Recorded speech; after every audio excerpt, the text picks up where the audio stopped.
خون کی سرخی جب غروب ہوتے سورج کے ساتھ مل کر زمین کی آغوش میں پناہ لینے لگتی تو حویلی کے در و دیوار پر چھائی پراسرار خاموشی چودھری حشمت خان کے دل میں ایک انجانا سا خوف پیدا کر دیتی۔ حشمت خان، جس کے اشارے پر اس بستی کی تقدیریں لکھی اور مٹاری جاتی تھیں، آج اپنے ہی دیوان خانے کی چھت کو گھور رہا تھا، جہاں ایک لمبی اور بدصورت دراڑ سانپ کی طرح رینگتی ہوئی دیواروں کی جڑوں تک جا پہنچی تھی۔ یہ کوئی معمولی دراڑ نہ تھی، بلکہ بستی کے لوگ اسے ایک نوحہ سمجھتے تھے، ان بے گناہ کسانوں کا نوحہ جن کی مٹی حشمت خان نے اپنی ہوس کے زور پر ہتھیائی تھی۔ حشمت کی اکلوتی بیٹی زویا، جو اس کے بنجر وجود میں واحد شاداب کلی تھی، کئی دنوں سے ایک عجیب بیماری کا شکار تھی۔ اس کے نرم و نازک ہاتھ پتھر کی طرح سخت ہوتے جا رہے تھے اور اس کی رنگت مٹی کی طرح پیلی پڑ چکی تھی۔ حشمت خان نے ملک کے بڑے نامور طبیب بلائے، مگر سب کے علم اس خاموش عذاب کے سامنے بے بس تھے۔ رات کے اس پہر جب حویلی کا ہر کونا سائے بن کر ناچ رہا تھا، حشمت خان زویا کے سرہانے بیٹھا اس کے ٹھنڈے ہاتھوں کو سہلا رہا تھا۔ اچانک باہر سے کسی کے قدموں کی چاپ سنائی دی۔ یہ قدم بوجھل تھے، جیسے کوئی صدیوں کا سفر طے کر کے آیا ہو۔ حشمت خان نے چونک کر دروازے کی طرف دیکھا، وہاں کوئی نہ تھا، مگر ہوا میں ایک سوندھی سی بو پھیلی ہوئی تھی، ویسی ہی بو جو برسات کی پہلی بوند پڑنے پر پیاسی زمین سے اٹھتی ہے۔ اس بو کے ساتھ ہی زویا کے کمرے کی دیوار سے چونا جھڑنے لگا اور ایک نئی دراڑ نمودار ہوئی۔ حشمت کا دل دھڑکنا بھول گیا، اسے لگا جیسے زمین اس سے کچھ مانگ رہی ہے۔ وہ حویلی کے صحن میں نکلا جہاں برسوں پرانا برگد کا درخت ایستادہ تھا۔ اس درخت کے نیچے بستی کا ایک قدیم درویش، جسے لوگ بابا مٹی کہتے تھے، اکثر بیٹھا کرتا تھا۔ حشمت نے اسے ہمیشہ حقارت سے دھتکارا تھا، مگر آج اس کی روح کانپ رہی تھی۔ اسے یاد آیا کہ کیسے پچھلے ماہ اس نے ایک بیوہ کی آخری زمین پر جبراً قبضہ کیا تھا تاکہ اپنی حویلی کا احاطہ بڑھا سکے۔ کیا یہ مٹی اب اپنا قرض وصول کر رہی تھی؟ کیا زویا کا جسم اس لیے پتھر بن رہا تھا کہ اس کے باپ کا دل سنگلاخ ہو چکا تھا؟ حشمت خان کی طاقتور انگلیاں لرزنے لگیں اور اس نے پہلی بار محسوس کیا کہ کائنات کی عدالت میں اس کا حساب شروع ہو چکا ہے۔ اس نے آسمان کی طرف دیکھا جہاں چاند بادلوں کے پیچھے چھپ رہا تھا، جیسے اس کی رسوائی کا تماشا نہ دیکھنا چاہتا ہو۔ حویلی کی خاموشی اب حشمت خان کو کاٹنے لگی تھی۔ زویا کی سانسوں کی ترتیب بگڑ رہی تھی اور اس کے پاؤں کے تلوے اب اس قدر سخت ہو چکے تھے کہ جیسے وہ جیتا جاگتا وجود نہیں بلکہ کسی سنگ تراش کا ادھورا شاہکار ہو۔ حشمت خان نے غصے اور کرب کے عالم میں حویلی کے وفادار ملازم رحیم چاچا کو طلب کیا۔ رحیم چاچا کی عمر اس حویلی کی خدمت میں گزری تھی، اس کی آنکھیں سفید ہو چکی تھیں مگر بصیرت اب بھی جوان تھی۔ رحیم، یہ کیا منحوس سایہ ہے جو میری دہلیز سے چمٹ گیا ہے؟ حشمت کی آواز میں لرزش تھی جو اس نے روپ کے پیچھے چھپانے کی ناکام کوشش کی۔ رحیم چاچا نے ایک لمبی آہ بھری اور تھرتھراتے ہاتھوں سے دیوار کی اس دراڑ کو چھوا جو اب سنگ مرمر کے فرش کو چیرتی ہوئی زویا کے کمرے کے عین وسط تک پہنچ چکی تھی۔ چودھری صاحب، مٹی بے زبان ضرور ہے مگر بے حس نہیں۔ آپ نے جس بیوہ کی زمین پر دیوار کھڑی کی تھی، اس مٹی نے اس عورت کے آنسو پی لیے ہیں۔ اب وہ مٹی اپنا حق مانگ رہی ہے۔ یہ دراڑیں دیواروں میں نہیں، آپ کے نصیب میں پڑ رہی ہیں۔ رحیم چاچا کے الفاظ حشمت کے کانوں میں پگھلے ہوئے سیسے کی طرح اترے۔ غصے کی ایک لہر اٹھی مگر زویا کی کراہ نے اسے وہیں منجمد کر دیا۔ اسی رات حشمت خان نے ایک عجیب خواب دیکھا۔ اس نے دیکھا کہ وہ ایک لامتناہی ریگستان میں کھڑا ہے اور اس کے پیر زمین میں دھنستے آ رہے ہیں۔ وہ جتنا نکلنے کی کوشش کرتا، زمین اسے اتنا ہی سختی سے جکڑ لیتی۔ اچانک اسے دور سے ایک آواز سنائی دی، حشمت، جو زمین کا نہیں ہو سکا، زمین اسے اپنا نہیں بناتی۔ جب اس کی آنکھ کھلی تو اس کا پورا جسم پسینے میں شرابور تھا اور کمرے میں وہی سوندھی مٹی کی بو پہلے سے زیادہ شدید تھی۔ وہ دیوانہ وار زویا کے کمرے کی طرف بھاگا۔ وہاں کا منظر دیکھ کر اس کی چیخ نکلتے نکلتے رہ گئی۔ زویا کے بستر کے گرد زمین سے چھوٹے چھوٹے پودے پھوٹ رہے تھے، جیسے مٹی فرش کو پھاڑ کر باہر نکل رہی ہو۔ زویا کی آنکھیں کھلی تھیں مگر وہ ساکت تھیں۔ اس نے اپنے باپ کی طرف ہاتھ بڑھانا چاہا مگر اس کے بازو اب لکڑی کی طرح سخت ہو چکے تھے۔ حشمت خان گھٹنوں کے بل گر پڑا اور پہلی بار اس کی فرعونیت کے قلعے سے ندامت کا پہلا آنسو ٹپکا۔ وہ سمجھ گیا تھا کہ یہ لڑائی کسی طبیب سے نہیں بلکہ اس خالق سے ہے جو مٹی سے زندگی کشید کرتا ہے اور مٹی ہی میں اسے فنا کر دیتا ہے۔ رات کے پچھلے پہر جب سائے طویل ہو کر ہیبتناک شکلیں اختیار کرنے لگے تو چودھری حشمت خان کی ہمت جواب دے گئی۔ اس نے ریشمی لبادہ کندھوں پر ڈالا اور ننگے پاؤں حویلی سے باہر نکل آیا۔ وہی پاؤں جو کبھی روب اور تکبر سے زمین پر پڑتے تھے آج ریت پر لرز رہے تھے۔ وہ بستی کے آخری سرے پر موجود اس شکستہ جھونپڑی کی طرف بڑھ رہا تھا جہاں بابا مٹی قیام پذیر تھا۔ ہوا میں ایک عجیب سی خنکی تھی اور پرندوں کی چہچہاہٹ میں بھی جیسے کوئی تنبیہ چھپی تھی۔ بابا مٹی ایک پرانے دیے کی روشنی میں گیلی مٹی سے کچھ برتن بنا رہے تھے۔ حشمت خان کو دیکھ کر انہوں نے سر نہیں اٹھایا، بس ان کے چاک کی رفتار دھیمی ہو گئی۔ حشمت خان، جس نے کبھی کسی کے سامنے سر نہیں جھکایا تھا، آج ایک فقیر کے قدموں میں ڈھیر ہو گیا۔ بابا، میری زویا پتھر بن رہی ہے، میری حویلی کی دیواریں میرا بوجھ اٹھانے سے انکاری ہیں، مجھے راستہ دکھائیں ورنہ میں مٹ جاؤں گا۔ حشمت کی آواز میں موجود غرور اب مکمل طور پر ٹوٹ کر کرچی کرچی ہو چکا تھا۔ درویش نے مٹی سے لتھڑے ہوئے ہاتھ روکے اور اپنی گہری چمکدار آنکھیں حشمت کے چہرے پر گاڑ دیں۔ چودھری، مٹی کا ایک قانون ہے، یہ صرف اسے اگاتی ہے جو اسے محبت سے سینچتا ہے۔ تم نے مٹی کو انا سے روندا، اسے لہو سے بھگویا اور غریبوں کی آہوں سے اسے بنجر کیا۔ اب وہ مٹی تمہارے وجود سے اپنا انتقام لے رہی ہے۔ تمہاری بیٹی کے ہاتھ اس لیے سخت ہو رہے ہیں کیونکہ تم نے ان ہاتھوں سے دوسروں کا رزق چھینا۔ حشمت خان کی ہچکیاں بند گئیں۔ میں سب کچھ واپس کر دوں گا بابا، میں وہ زمینیں، وہ جائیدادیں سب چھوڑ دوں گا، بس میری بیٹی کو بچا لیں۔ بابا مٹی نے ایک ٹھنڈی آہ بھری اور سامنے پڑی ہوئی کچی مٹی کا ایک لوندا اٹھایا۔ صرف زمین واپس کرنے سے حساب بے باک نہیں ہوتا حشمت، تمہیں اس مٹی کا قرض ادا کرنا ہوگا جس پر تم نے ظلم کی بنیاد رکھی۔ جاؤ اور اس بیوہ کے پاس جاؤ جس کی بددعا تمہاری حویلی کی دراڑ بن چکی ہے۔ جب تک وہ اپنے ہاتھ سے تمہاری بیٹی کے لیے مٹی کی دعا نہیں مانگے گی، تمہارا محل قبرستان ہی رہے گا۔ حشمت خان نے لرزتے ہوئے ہاتھ پھیلائے، مگر بابا مٹی دوبارہ اپنے چاک کی طرف متوجہ ہو چکے تھے، جیسے ان کی موجودگی اب ان کے لیے کوئی معنی نہیں رکھتی تھی۔ حشمت خان کی ساری جا اور حشمت اس وقت کسی ریت کے ڈھیر کی مانند ڈھیر ہو گئی جب وہ اس بیوہ مائی بختو کے جھونپڑے کے باہر پہنچا۔ یہ وہی بستی تھی جسے اس نے اپنے کارندوں کے ذریعے اجاڑا تھا تاکہ وہاں اپنی شاہانہ چراگاہ بنا سکے۔ اندھیری رات میں کچے گھروں کی بو اور غربت کی خاموشی حشمت کے سینے پہ کسی بھاری بوجھ کی طرح مسلط تھی۔ اس نے کبھی خواب میں بھی نہ سوچا تھا کہ اسے ایک ایسی عورت کے سامنے دستے سوال دراز کرنا پڑے گا جس کا چولہا اس نے خود بجھایا تھا۔ مائی بختو ایک ٹوٹے ہوئی چراغ کی روشنی میں بیٹھی تسبیح پڑھ رہی تھی جب دروازے پر دستک ہوئی اور اس نے چودھری حشمت خان کو ننگے سر اور پاؤں میں خاک لیے دیکھا تو اس کی بوڑھی آنکھوں میں حیرت کے بجائے ایک گہرا ٹھہراؤ نمودار ہوا۔ حشمت کی زبان گونگ تھی، الفاظ اس کے حلق میں کانٹوں کی طرح چبھ رہے تھے۔ آخر کار اس کا زبر ٹوٹ گیا اور وہ مائی کے قدموں کے پاس زمین پر بیٹھ گیا۔ مائی، میں اپنی انا کی سزا پا چکا ہوں۔ میری بیٹی موت اور زندگی کی کشمکش میں ہے، اس کا جسم پتھر بنتا جا رہا ہے۔ خدا کے لیے اپنی زمین کا صدقہ دے کر اسے معاف کر دو۔ مائی بختو نے اپنا ہاتھ تسبیح سے روکا اور حشمت کی طرف دیکھا۔ اس کی نظروں میں غصہ نہیں تھا بلکہ ایک ایسی ہمدردی تھی جو صرف وہی لوگ جانتے ہیں جنہوں نے سب کچھ کھو کر خدا کو پایا ہو۔ چودھری صاحب، مٹی کسی کی دشمن نہیں ہوتی، یہ تو ماں ہے، لیکن جب تم ماں کی گود سے اس کے بچوں کو چھینتے ہو تو وہ سخت ہو جاتی ہے۔ تم نے مجھ سے میری وہ زمین چھینی جہاں میرے شوہر کی یادیں اور میرے بچوں کا رزق بسا تھا۔ وہ زمین صرف مٹی کا ٹکڑا نہیں تھی، میرا مان تھی۔ حشمت کے آنسو مائی کے پاؤں کی دھول میں گر کر اسے گیلا کرنے لگے۔ میں سب واپس کر دوں گا مائی، میں اجاڑی ہوئی بستی دوبارہ بساؤں گا، بس تم ایک بار زویا کے لیے ہاتھ اٹھا دو۔ مائی بختو کچھ دیر خاموش رہی، پھر اس نے زمین سے مٹی کی ایک مٹھی بھری اور اسے حشمت کی طرف بڑھایا۔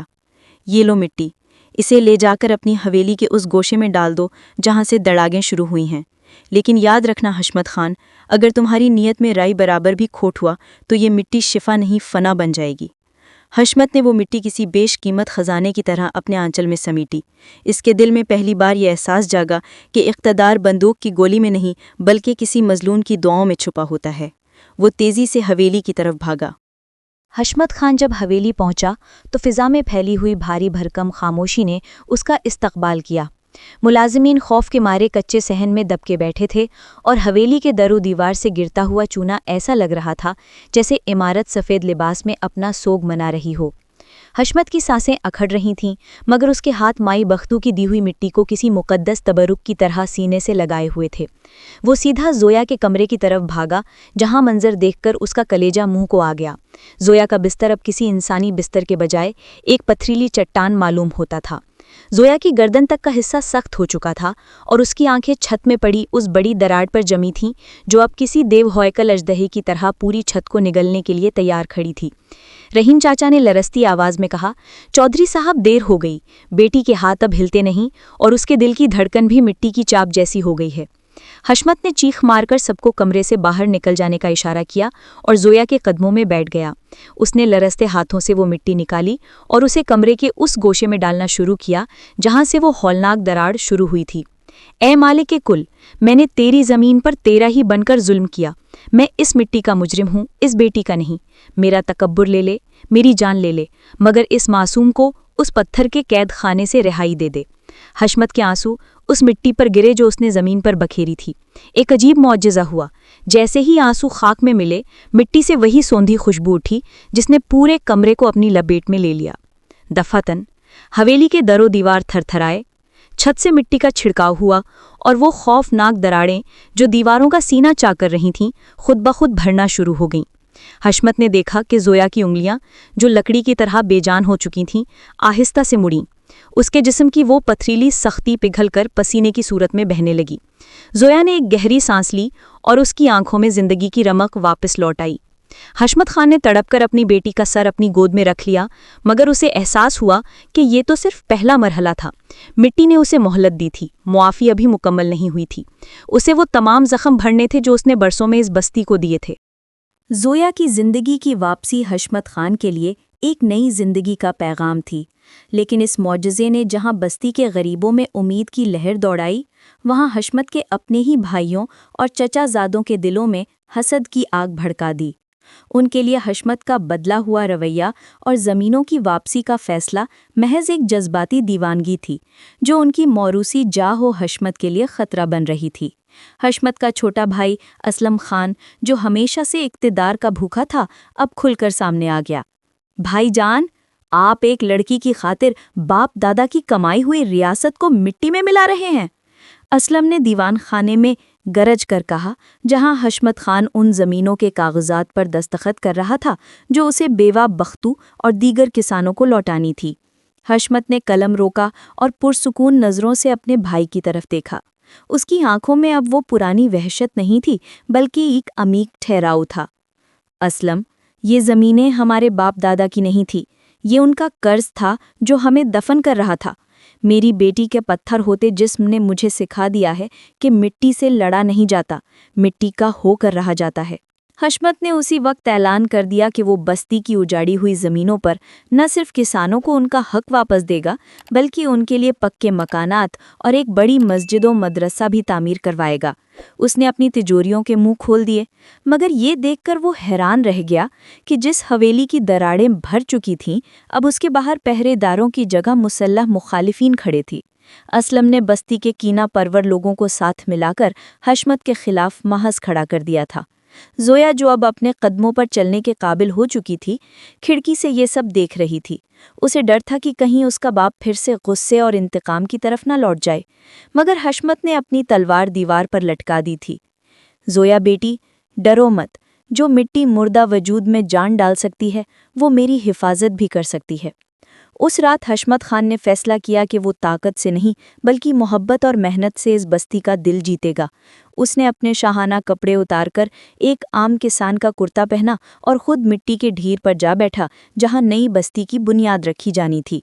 اس نے اپنے ہاتھوں سے پہلا اینٹ کا گارا بنانا شروع کیا اور اس منظر نے بستی کے لوگوں کو ششدر کر دیا۔ حشمت خان کے وہ ہاتھ جنہوں نے کبھی کسی اوزار کو چھونا اپنی توہین سمجھا تھا، آج مٹی اور گارے میں لتھڑے ہوئے تھے۔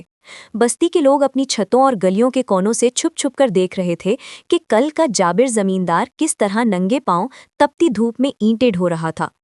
اسلم خان نے اسے روکنے کی ہر ممکن کوشش کی، یہاں تک کہ اس نے بستی کے مزدوروں کو دھمکایا کہ جو کوئی حشمت کی مدد کرے گا اس کی ٹانگیں توڑ دی جائیں گے، مگر حشمت تنہا ڈٹا رہا۔ اسے یقین تھا کہ جس مٹی نے اس کی بیٹی کو شفا دی ہے، وہی مٹی اس کی توبہ کی گواہ بنے گی۔ شام ہوتے ہی حشمت کے ہاتھوں پر آبلے پڑ گئے اور اس کا سفید کرتا مٹی سے خاکستری ہو گیا۔ زویا دور کھڑی اپنے باپ کو دیکھ رہی تھی، اس کی آنکھوں میں آنسو تھے مگر دل فخر سے لبریز تھا۔ اسے اپنا باپ اب پہلے سے کہیں زیادہ طاقتور محسوس ہو رہا تھا، کیونکہ آج وہ کسی کے ڈر سے نہیں بلکہ اپنے ضمیر کے حکم پر جھکا تھا۔ حشمت جب تھک کر زمین پر بیٹھا تو مائی بختو ایک مٹی کے پیالے میں ٹھنڈا پانی لے کر اس کے پاس آئیں۔ چودھری صاحب، مٹی کا قرض ادا کرنا آسان نہیں ہوتا، مگر جب انسان خود مٹی بن جائے تو زمین اسے اپنا بیٹا تسلیم کر لیتی ہے۔ دوسری طرف اسلم خان کی سازشیں عروج پر تھیں۔ اس نے بستی کے شر پسندوں کے ساتھ مل کر منصوبہ بنایا کہ رات کی تاریکی نے اس نئی زیر تعمیر بستی کو آگ لگا دی جائے تاکہ حشمت کی ساری محنت خاک میں مل جائے اور لوگ اسے منحوس سمجھ کر بستی سے نکال دیں۔ رات کے پچھلے پہر جب پوری بستی گہری نیند سو رہی تھی، اسلم کے کارندے مشالے لے کر نکلے۔ حشمت خان اسی کچی دیوار کے سائے میں سو رہا تھا جسے اس نے دن بھر کی محنت سے کھڑا کیا تھا۔ آگ کی پہلی چنگاری جیسے ہی خشک گھاس پر پڑی، آسمان پر اچانک کالی گھٹائیں چھا گئیں۔ ابھی آگ بھڑکنا شروع ہی ہوئی تھی کہ زوردار بارش شروع ہو گئی۔ یہ کوئی معمولی بارش نہ تھی بلکہ قدرت کا وہ سایہ تھا جو حشمت کی نیت کی گواہی دے رہا تھا۔ اسلم کے کارندے اپنی مشالیں بجھتی دیکھ کر خوفزدہ ہو گئے اور وہ بارش کی شدت سے بچنے کے لیے بھاگنے لگے، مگر عجیب بات یہ تھی کہ وہ بارش صرف اس مقام پر ہو رہی تھی جہاں حشمت کی تعمیرات تھیں۔ حشمت کی آنکھ کھلی تو اس نے دیکھا کہ قدرت اس کی محنت کو دھو کر نکھار رہی ہے۔ اس نے سجدے میں سر رکھ دیا، جبکہ دور کھڑے اسلم کے دل میں پہلی بار ایک انجانا سا خوف سر اٹھانے لگا۔ بارش کی اس رات نے جہاں حشمت کی توبہ کو دھو کر اجلا کر دیا تھا، وہاں اسلم کے حسد کی آگ کو مزید ہوا دے دی۔ اسے لگا کہ اب وہ اکیلا پڑ رہا ہے، کیونکہ بستی کے کسان اب حشمت کے قدموں میں بیٹھنا فخر سمجھنے لگے تھے۔ اسلم نے اپنی آخری چال چلنے کا فیصلہ کیا۔ اس نے چند اجرتی قاتلوں کو ساتھ لیا اور حویلی کے اس حصے پر حملہ کرنے کا منصوبہ بنایا جہاں زویا قیام پذیر تھی۔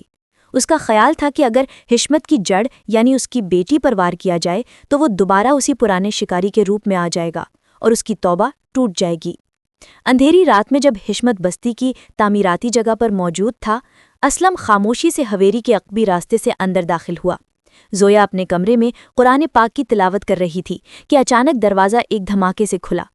اسلم کے ہاتھ میں ننگی تلوار تھی اور اس کی آنکھوں میں اقتدار کی ہوس رقص کر رہی تھی۔ تیرا باپ سمجھتا ہے کہ وہ مٹی بن کر بچ جائے گا؟ نہیں زویا، یہ ریاست صرف خون مانگتی ہے، مٹی نہیں۔ اسلم کی آواز میں جنون تھا۔ زویا خوفزدہ ہونے کے بجائے سکون سے کھڑی ہو گئی۔ اس نے اپنے ان ہاتھوں کو دیکھا جو کبھی پتھر بن گئے تھے اور اب شفا پا چکے تھے۔ چچا جان، جس مٹی نے مجھے زندگی دی ہے وہ میری حفاظت کرنا بھی جانتی ہے۔ آپ یہ زمین چاہتے ہیں؟ لے لیجئے، مگر اس لہو کا بوجھ آپ نہیں اٹھا پائیں گے۔ اسی لمحے حشمت خان، جسے ایک انجانی بے چینی نے حویلی کی طرف کھینچ لیا تھا، کمرے میں داخل ہوا۔ اسے اپنے بھائی کے ہاتھ میں تلوار دیکھ کر صدمہ تو ہوا، مگر اس نے غصے کی جگہ شفقت کا سہارا لیا۔ حشمت نے اپنی گردن جھکا دی اور اسلم کے سامنے آ کھڑا ہوا۔ اسلم، اگر تمہیں یہ سب چاہیے تو میری جان لے لو، مگر یاد رکھنا میں نے مٹی کا قرض اتار دیا ہے، اب تم نیا قرض مت چڑھاؤ۔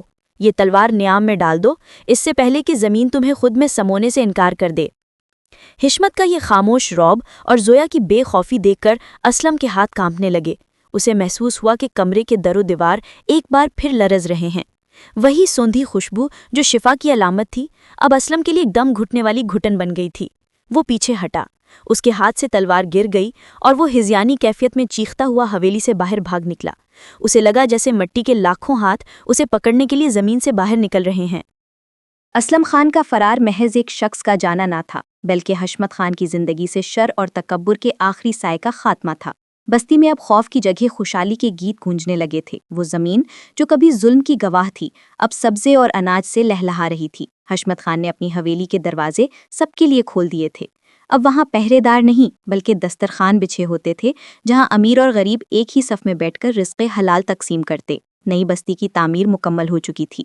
سفید رنگ کی چھوٹی سی مسجد کے مینار جب سورج کی پہلی کرن سے چمکتے تو ایسا لگتا جیسے آسمان زمین کو چوم رہا ہو۔ حشمت خان نے اس بستی کا نام مٹی کا فیض رکھا۔ جس دن افتتاح تھا، اس نے سب سے پہلے مائی بختو کو بلایا اور اسے اس کے گھر کی چابیاں پیش کیں۔ مائی بختو کی آنکھوں میں خوشی کے آنسو تھے۔ اس نے حشمت کے سر پر ہاتھ رکھا اور دعا دی، حشمت تو نے مٹی کا قرض ادا کر دیا، اب یہ مٹی تیری نسلوں کی نگہبان رہے گی۔ زویا اب مکمل طور پر صحت یاب ہو چکی تھی، مگر اس کے ہاتھوں پر وہ نشان اب بھی موجود تھے جو اسے یاد دلاتے تھے کہ انسانی وجود کتنا کمزور اور خدا کی رحمت کتنی وسیع ہے۔ اس نے بستی کے بچوں کے لیے ایک مدرسہ کھولا جہاں وہ انہیں کتابوں کے ساتھ ساتھ زمین سے محبت اور انسانیت کا درس دیتی۔ اسلم خان جو پاگل پن کی حالت میں جنگلوں کی طرف نکل گیا تھا، مہینوں بعد ایک فقیر کے روپ میں واپس لوٹا۔ حشمت میں اسے سزا دینے کے بجائے اپنے گلے سے لگا لیا اور اسے بھی اسی مٹی کی خدمت پر مامور کر دیا تاکہ وہ اپنی روح کا زنگ دھو سکے۔ داستان کا اختتام ایک پروقار تقریب پر ہوا جہاں حشمت خان نے اپنی پگڑی بستی کے سب سے معمر کسان کے سر پر رکھی اور خود زمین پر بیٹھ گیا۔ اسے آج احساس ہوا کہ اصل بادشاہت زمین پر قبضے میں نہیں بلکہ دلوں کی زمین پر محبت بونے میں ہے۔ حویلی کی وہ پرانی دراڑیں اب مکمل طور پر بھر چکی تھیں اور ان پر خوبصورت نقش و نگار بن چکے تھے۔ رات کی خاموشی میں اب کوئی ہولناک آواز نہیں آتی تھی، بلکہ دور کہیں سے بابا مٹی کے چاک کی دھیمی سی آواز سنائی دیتی جو مسلسل یہ پیغام دے رہی تھی کہ ہم مٹی سے ہیں اور مٹی ہی ہماری اصل پہچان ہے۔